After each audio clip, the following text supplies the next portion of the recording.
एक महत्त्वाची बातमी आहे। नाशिक लोकसभेकरता वंचित बहुजन आघाडी देखील रिंगणात आहे। वंचित बहुजन आघाडीकडून नाशिकसाठी उमेदवाराची घोषणा झालेली आहे। मराठा क्रांती मोर्चाचे करण गायकर यांना वंचित आघाडीकडून उमेदवारी जाहीर झालेली आहे।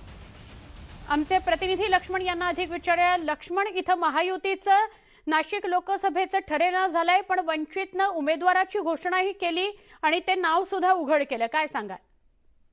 ठाकरेंच्या शिवसेनेपाठोपाठ आता वंचित बहुजन आघाडीने देखील नाशिक लोकसभा मतदारसंघात आपला उमेदवार रिंगणात उतरवलेला आहे। आपल्याला कल्पना असेल, नाशिक लोकसभा मतदारसंघ हा मराठा बहुल मतदारसंघ आहे आणि त्यामुळे या मतदारसंघामध्ये मराठा चेहराच जो आहे तो उमेदवार होऊ शकतो, अशा प्रकारचा आजवरचा इतिहास राहिलेला आहे। आणि त्याच सगळ्या अनुषंगानं प्रकाश आंबेडकर यांनी पुन्हा एकदा नाशिक लोकसभा मतदारसंघामध्ये मराठा कार्ड खेळलेला आहे। करण गायकर हे मराठा क्रांती मोर्चाच्या चळवळीमध्ये सक्रिय असा चेहरा असलेला व्यक्तिमत्व आहे आणि त्यामुळे करण गायकर यांचा एक मराठा चेहरा नाशिक लोकसभेच्या रिंगणामध्ये उतरून वंचित बहुजन आघाडीचे नेते प्रकाश आंबेडकर यांनी एक मोठा शह जो आहे तो महाविकास आघाडी आणि महायुतीला देण्याचा प्रयत्न केलेला आहे। करण गायकर यांच्या माध्यमातून महाविकास आघाडीच्या उमेदवाराला त्याचा एक मोठा फटका जो आहे तो देखील बसू शकतो, कारण दलित समाजाची मतं आणि मराठा समाजाची मतं जर ही एकवटली तर जवळपास 1 ते 1.5 लाख मतांचा फटका जो आहे तो या मतदारसंघातून महाविकास आघाडी आणि महायुतीच्या उमेदवाराला बसू शकतो। त्यामुळे नक्की, आणि त्यामुळे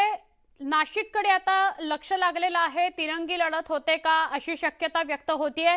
आपण बघूया येत्या काळात काय होतं। धन्यवाद लक्ष्मण, माहिती दिल्याबद्दल।